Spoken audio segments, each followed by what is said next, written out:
जय श्री राम दोस्तों, स्वागत है आपका आपके अपने YouTube channel queen of wands tarot reading 369 universe calling पे। तो आज की जो ये रीडिंग है ये है प्रवीण भाभी जी के बारे में। और हम यहाँ पर ये जानेंगे कि क्या हुआ था प्रवीण भाभी जी के साथ और उनकी जो डेथ हुई उसका क्या रीजन था। क्योंकि 22 जनवरी 2005 में उनकी डेड बॉडी मिली थी उनके फ्लैट से, उनके घर से। एक कार्ड निकला है, इसको हम कंसिडर करेंगे। Okay, this is the moon card यहाँ पे मिला है, जो काफी हद तक प्रवीण भाभी जी के बारे में हमें बताता है। तो थोड़ी और क्लैरिटी लेते हैं, जानने की कोशिश करते हैं कैसे उनकी डेथ हुई, क्या कारण है उनकी डेथ का। चलिए जानते हैं। ओके, तो यहाँ पे एक और कार्ड हमें आया है। तो ये कार्ड ऐसा यहाँ पे बताता है कि जैसे कुछ लोग उनकी तरफ बढ़ रहे थे वेपन्स के साथ, उनकी तरफ कुछ लोग बढ़ रहे थे और वो यहाँ पर है। देखते हैं क्या होता है फिर। पेज ऑफ वॉन्ड्स, यानी कि जो भी वो पर्सन था जो उनके घर में आया, वो एज अ डिलीवरी बॉय उनके घर में घुसा। उसके पास एक बास्केट थी, यानी कि ग्रोसरी का सामान या फिर मिल्क, कुछ सामान देने के लिए वो उनके घर में आया। And this person is a page. तो इसका मतलब ये है कि जो भी ये लोग थे जो उनको मारने के लिए घर में आए, वो भेष बदलकर उनके घर में घुसे थे। तो यहाँ पर जो उनकी डेड बॉडी पाई गई, जो मल्टीपल ऑर्गन फेलियर की थ्योरी सामने आई है, तो यहाँ पे तो बहुत डाइसी है। क्योंकि यहाँ पे ये लोग वेपन्स के साथ हैं और उसके साथ तुरंत अगर आप देखें तो पेज ऑफ वॉन्ड बन जाते हैं, जिसमें ये एक बास्केट लेकर के उनके घर की तरफ बढ़े हैं। अब यहाँ पर एक चीज और आपको मैं बता दूं कि उनके घर के बाहर दूध के पैकेट, न्यूज़पेपर, ये सब चीजें पड़ी हुई पाई गई। और तभी उनके नेबर्स ने कंप्लेन करी कि 3 दिन से कोई सामान नहीं उठा रहा है। और यहाँ पेज ऑफ वॉन्ड्स जो हमें आया है, एक बास्केट लेकर आया है, यानी कि जो मर्डरर थे वो एक भेष बदलकर उनके घर में घुसे। और उसके बाद हमें ये कार्ड आया है। थोड़ी और क्लैरिटी लेते हैं क्या हुआ। अभी तक हमें जितना पता है, यहाँ पर ये लोग वेपन्स के साथ उनके घर की तरफ बढ़े हैं। 4 व्हीलर में ये लोग आए हैं, मतलब डेफिनेटली ये एक ही गाड़ी में बैठ करके आए हैं, ऐसा भी यहाँ पे लग रहा है। और कम से कम 4-5 लोग आए हैं। हो सकता है कुछ लोगों ने बाहर वेट किया हो और एक ही पर्सन अंदर गया हो ताकि उसे इजी एक्सेस मिल जाए सोसाइटी के अंदर। और एक पर्सन ही अंदर गया है उनके घर में। और ये पेज ऑफ वॉन्ड्स है, ये बास्केट लेकर गया है, सामान लेकर गया है प्रवीण भाभी के घर। फिर क्या होता है यहाँ पर जानते हैं। कार्ड्स की भी मोर क्लैरिटी प्लीज। ओके, फिर यहाँ पे हमें 2 कार्ड्स आए हैं। तो यहाँ पर ऐसा लगता है कि ये पर्सन प्रवीण भाभी के घर में एंट्री लेता है। ये देखिए पेज ऑफ वॉन्ड्स है, ये उनके सामने बहुत ही ऑनेस्ट पर्सन बनने की एक्टिंग करता है। मतलब यहाँ पर ये पर्सन यहाँ बास्केट लेकर के आया है, उनके घर के अंदर एंट्री लेता है। और यहाँ पर अगर देखें मून है यहाँ पर, और यहाँ पर इस वक्त प्रवीण भाभी एकदम ठीक थी। क्योंकि यहाँ पे आप देखिए क्वीन ऑफ वॉन्ड्स है, लेडी कार्ड है, द सन कार्ड। यहाँ पर ये जब ये पर्सन इनके घर के अंदर घुसता है, ये पेज इनके घर में जब घुसता है, जो भी ये पर्सन है, यहाँ पे चांसेस बहुत स्ट्रांग है कि ये शायद प्रवीण भाभी इसको जानती थी। प्रवीण भाभी इसको जानती थी। क्यों? क्योंकि ये पेज ऑफ वॉन्ड्स है, ये क्वीन ऑफ वॉन्ड्स है, ये हायरार्की में इससे नीचे है। तो ये हो सकता है कि इनके कोई नोन टू था, कोई ऐसा पर्सन था जो फैमिलियर था। क्योंकि इसको इजी एक्सेस मिल गया, इजीली ये इनके घर में घुस पाया। इसके बाद अगर हम देखें तो घर के अंदर घुसने के बाद ये अपने आप को बहुत ही डिसेंट, बहुत ही अच्छा दिखाया इसने प्रवीण भाभी के सामने। और वो यहाँ पे क्वीन ऑफ वॉन्ड्स से बहुत स्ट्रांग थी, एकदम सही थी। इस वक्त उन्हें कुछ नहीं हुआ था, शी वॉज एब्सोल्युटली फाइन। और यहाँ पर ये पर्सन आता है, इसके इंटेंशंस ठीक नहीं है। ये मून कार्ड है यहाँ पर। और ये देखिए प्रवीण भाभी को बाद में जो उनकी बॉडी पाई गई, ये कार्ड जंप आउट हुआ था स्टार्टिंग में ही। तो यहाँ पे जो ये पर्सन है, ये मून है यहाँ पे मून है, एक ही एलिमेंट है। तो जो ये पर्सन है, इसने उनके घर में घुस करके, जब ये एंट्री इसको मिल गई, फैमिलियर था ये पर्सन, और जब इसको एंट्री मिल गई तो इसने प्रवीण भाभी को, यहाँ पे आप देख रहे हैं, ये एक डेड बॉडी की तरह मान लीजिए आप, ये बेड पर है, she is like a dead body here. और इनके माइंड को किसी तरीके से इनके दिमाग को सुन कर दिया गया। हो सकता है इस पर्सन ने कोई मेडिसिन ऐसी इनको दी, कुछ ऐसा। ये फैमिलियर पर्सन है, डेफिनेटली फैमिलियर पर्सन है। हो सकता है प्रवीण भाभी ने इससे मेडिसिन मंगवाई हो, बहुत चांसेस हैं। हो सकता है कि कोई डॉक्टर के थ्रू, कोई फार्मासिस्ट हो सकता है जिससे दवाई मंगाई गई हो घर पे, और ये दवाई देने के बहाने से इनके घर आया है। और ये अपने आप को इसने कहा कि मैं ऑनेस्ट हूँ, मैं अच्छा हूँ। ये कुछ व्हाइट कलर के कपड़े भी हैं। हो सकता है कि ये कुछ फार्मासिस्ट हो सकता है जो मेडिसिन लेकर आया हो। और ये यहाँ मून है, इसका मतलब ऐसी मेडिसिन इसने इनको इंजेक्ट कर दी unknowingly, she was not aware, जिसकी वजह से इनका दिमाग जो था वो सुन्न हो गया। यहाँ मून है और ये बेड पर ऐसे पड़ गई और उसके बाद ये उठी ही नहीं। और उसके बाद वो जो भी मेडिसिन थी या जो भी इंजेक्ट इनको किया, उसके बाद इनका जो 3 दिन बाद इनकी बॉडी मिली है, उतने टाइम में इनके ऑर्गन फेलियर हो गए।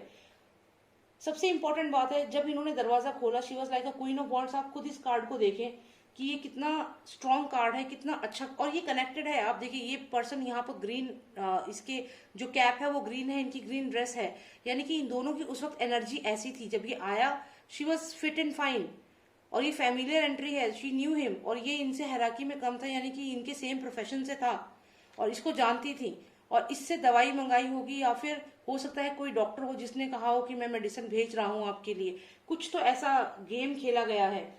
और ये पर्सन जब अंदर घुसता है, तो यहाँ पे ये मून देख रहे हैं आप, इसने प्रवीण भाभी को इतना कॉन्फिडेंस में ले रखा था कि उन्हें डाउट नहीं हुआ इसके ऊपर, और इसने अंदर घुसते ही उनको जो मेडिसिन दी, इसने जो medicine the, she was not aware कि इसे खाने के बाद वो बेहोश हो जाएंगी और उनकी मल्टीपल ऑर्गन फेलियर से डेथ हो जाएगी। तो इस पर्सन ने, जो भी ये पर्सन था, इन्होंने इनको कुछ ऐसी दवाई दी जिसके बाद वो उठी ही नहीं, वो यहाँ पे बेड पे लेटी ही रह गई। ये कार्ड बहुत सिग्निफिकेंट है, जंप आउट हुआ है, आपने देखा होगा स्टार्टिंग में ही। तो ऐसा हुआ है प्रवीण भाभी के साथ। तो जो भी ये पर्सन था, इसने कोई ऐसी मेडिसिन दी है उन्हें, और उसके बाद ये बेड पर गिरी और उसके बाद ये उठ ही नहीं पाई। Cards, give me the conclusion. Cards, please. First of all, please give me the conclusion. Please give me the conclusion of entire thing. Give me the most significant card, please. Okay, तो यहाँ पे हमें आया है 9 of Pentacles. कुछ cards निकले हैं, तो इनमें से हम सारे कार्ड्स तो नहीं ले सकते. So let's just take out one final card from all these cards. Give me the most significant card, please. Give me the most significant card. In continuation, we have the magician. और ये magician कोई और नहीं है, ये महेश भट्ट है यहाँ पर क्लियरली.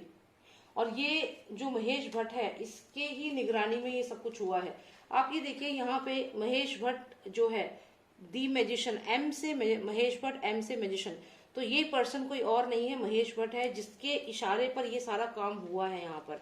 अब यहाँ पर महेश भट्ट जो है, उसने ऐसा क्यों किया है? क्योंकि यहाँ पे आप देखिए, ऐसा तो क्लियर है कि प्रवीण भाभी जो थी, वो कहीं ना कहीं उनके माइंड को इस पर्सन ने कंट्रोल किया था, लेकिन वो काफी रिकवर कर चुकी थी. यहाँ पे आप देखिए the lady card, queen of wands, बहुत स्ट्रांग लेडी थी वो, और वो बहुत हद तक रिकवर कर चुकी थी. लेकिन ये दोबारा से मेडिसिन भेजी गई, उनको फिर से बेहोश किया गया. ये जादूगर जो है, ये मैजिशियन जो है, ये पर्सन जानता था कि कौन सी मेडिसिन है जिससे कि वो फिर से डरने लगेगी. वो ब्लैक क्रीचर आप यहाँ पे देख रहे हैं, तो ये बहुत अच्छे से जानता था कि कौन सी मेडिसिन है जिससे कि ये डरती है, जिससे कि इसकी हेल्थ खराब हो जाएगी. ये बात ये जानता था, और यही पर्सन है जिसने वो मेडिसिन जो है, वो मेडिसिन इस पर्सन के थ्रू ही गई है. तो यहाँ पर ये महेश भट्ट का क्लियर रोल है, ये सारी बातें जानता था. He was in loop definitely, सारी बातें इसको मालूम थी, क्योंकि ये मेजर अरकाना है. और यहाँ पे आप देखिए, यही एक लौता मेजर अरकाना आया है, तो इसके पीछे का जो मास्टरमाइंड है वो यही है, द मैजिशियन कार्ड. इसके पास हर चीज मौजूद थी, इसे मालूम था कैसे, इसे ये मालूम था कि कौन डॉक्टर है, कौन सी मेडिसिन वो लेती हैं, हर चीज इसको मालूम थी उनके बारे में. और उसी का फायदा उठा करके इसने वो मेडिसिन जिससे वो डरती थी, कुछ ऐसी चीज उनके घर में उनको दी गई, उनकी हेल्थ जिससे खराब हो सकती थी, वो मेडिसिन उनको दी गई. और ये मास्टरमाइंड जो है वो यही पर्सन है, महेश भट्ट. यहाँ पर वो एकदम ठीक थी, जो उनकी कंडीशन उस समय थी वो एकदम ठीक थी. प्रवीण भाभी एकदम परफेक्ट थी जब ये पर्सन उनके घर में घुसता है, और उसके बाद उनको ये जो मेडिसिन है वो दी जाती है, और वो बेड पे गिर जाती हैं और फिर उठ नहीं पाती, और वहीं वो उनकी डेथ हो जाती है, क्योंकि मल्टीपल ऑर्गन फेलियर से बताया गया है, क्योंकि उस दवाई से उनके ऑर्गन सारे फेल हो गए. तो ये सारा मास्टरमाइंड यहाँ पे महेश भट्ट ही है, यहाँ पे क्लियर ये दिख रहा है. तो यही चीज यहाँ पे मुझे जाननी थी. तो यहाँ पे उनको ऐसे सर्कमस्टांसेस पैदा किए गए, उनको धोखे से ऐसी दवाई दी गई जिससे उनके मल्टीपल ऑर्गन फेलियर हुए हैं. लेकिन एक्चुअल में आप देखिए 13 नंबर कार्ड ये भी है और 13 नंबर कार्ड ये भी है, दोनों क्वींस है. लेकिन यहाँ पर अगर आप देखें तो शी वॉज परफेक्टली फाइन. और यहाँ पर आप देखें तो ये जब पर्सन इनके घर में आता है और इनको मेडिसिन देता है, उसके बाद ये बेड पे इस तरीके से गिर गई और ये उठ ही नहीं पाई इसके बाद, और ऐसे ही इनकी बॉडी पाई गई थी. तो प्रॉपर मास्टरमाइंड जो इस पूरे प्लान का है वो यहाँ पे ये पर्सन है, महेश भट्ट। इसने ये पूरा प्लान किया और इसके ही प्लानिंग के अकॉर्डिंग चीजें हुई। तो यहाँ पर यही चीज सामने आ रही है और यही चीज मुझे यहाँ पे देखनी थी कि इनके साथ क्या हुआ है। तो ये जो महेश भट्ट ने और मुकेश भट्ट ने ये जो स्टेटमेंट दी थी कि सुशांत जो है वो प्रवीण भाभी के नक्शे कदम पर चल रहे हैं, तो वो इसीलिए दी थी क्योंकि ये इसका भी मास्टरमाइंड था और यही पर्सन सुशांत की हत्या का भी मास्टरमाइंड है। इससे तो ये चीज क्लियर होती है। तो यही मुझे यहाँ पे जानना था कि क्या हुआ था प्रवीण भाभी जी के साथ। और मैं यहाँ पे आपको ये भी बता दूं, आपको वैसे मालूम होगा कि उनके पास काफी सारे एविडेंसेस थे, ऐसा उन्होंने क्लेम किया था। और उन्होंने बताया था कि 1993 के जो बॉम्ब ब्लास्ट हुए उसमें बहुत सारे बॉलीवुड जो स्टार्स हैं, बहुत सारे लोग इन्वॉल्व हैं उसमें। तो काफी सारे वो खुलासे करने वाली थी और वो उनको पूरे तरीके से दबाने की कोशिश की गई और ये पूरा षड्यंत्र रचकर उनको उनकी हत्या की गई। ये प्रॉपर वेल प्लान मर्डर है और ये एक इस तरीके का मर्डर है ताकि कोई और उनके खिलाफ, इस नेक्सस के खिलाफ आवाज ना उठाए। और जब सुशांत ने आवाज उठाई तो उनको भी मार दिया गया। आपको इससे काफी क्लैरिटी मिली होगी कि क्या हुआ था प्रवीण भाभी जी के साथ। And if you want a personalised reading, अगर आपको अपने बारे में जानना है तो आप मुझे व्हाट्सएप कर सकते हैं। नंबर है 9899000366। जय श्री राम, जय भारत।